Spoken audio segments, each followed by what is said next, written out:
Hello and welcome to the Rumble Hollow Crash Course. You read the title, let's get started. Today's topic, shift stones. Shift stones come up a lot in my other Crash Course videos, so if you've already seen those, be prepared to hear me repeat a few things. You can have up to 2 shift stones equipped at a time, one on the back of each hand, or on your wrists, depending on your cosmetics. You can have 1 or both slots empty, but you can't have 2 of the same shift stone. First, Vigor. While Vigor Stone is equipped, every hit you do is recorded for 6 seconds, as denoted by these yellow particles. And if the damage recorded ever exceeds 5, you heal for 2 HP. That damage does not include self-damage, though. It also does not include interference from other shift stones, be it mitigating or exacerbating. After Vigor is Surge. While you have Surge equipped, whenever you deal damage, you get the Surge effect.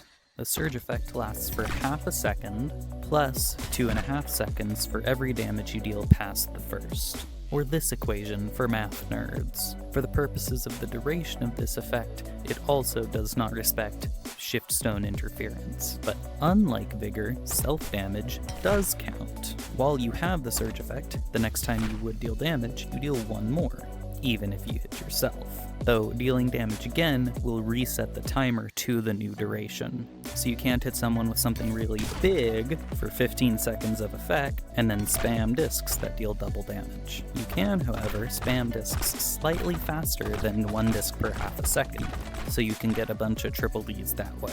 Next is Adamant.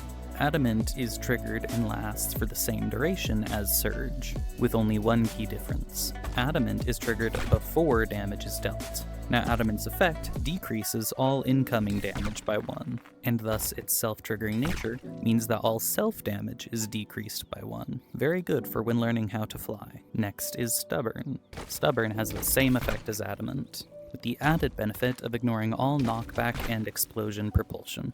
But the only way to trigger its effect is by dashing or jumping, and it lasts a very short time, a little under half a second according to the wiki. Next is Guard. Guard is probably the most unique shift stone, as it gives the player a completely new move, which I will refer to as guarding for completely unfathomable reasons you could not comprehend. The guard pose is very simple. It's the same as parry, but turned around. That is, palms and knuckles up in front of your shoulders. As you can see, guarding puts up a new second hitbox in front of you. Structures that hit this hitbox deal 1 less damage than they would deal to you, and also, as you can see, the object doesn't break, which can be helpful when dealing with explosive objects. It, however, does not cover all of you.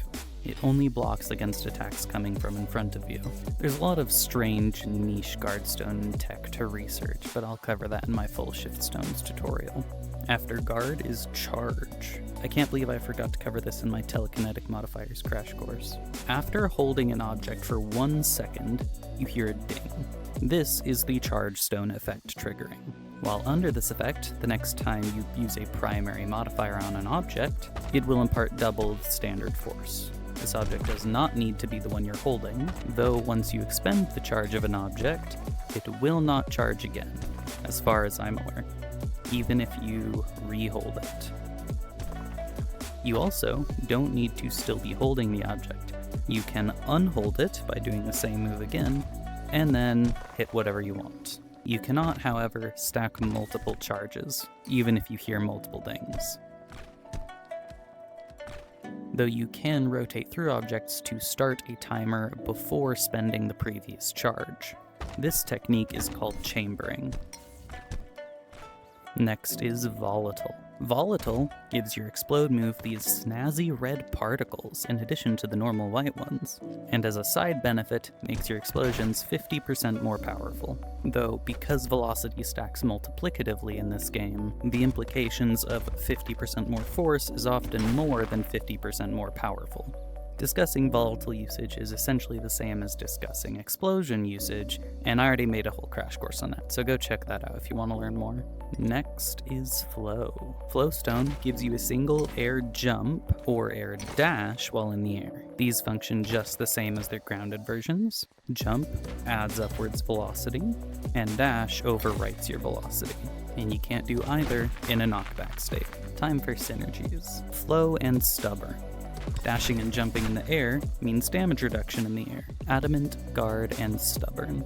2 sources of damage reduction means taking 2 less damage. Adamant and Surge. These 2 stones have the same trigger, which makes the decision-making process a lot simpler. You hit people. In addition, Adamant will cancel out any extra self-damage from Surge. Stubborn and Volatile. Volatile increases the potency of your explosions, and Stubborn lets you ignore them, making them entirely your opponent's problem. That's all for today. I hope you learned what you needed to, or what you wanted to. If not, you can find more in-depth explanations in my guide videos. And whatever you do, keep on rumbling. Please, this game desperately needs a bit larger player base. I'm begging.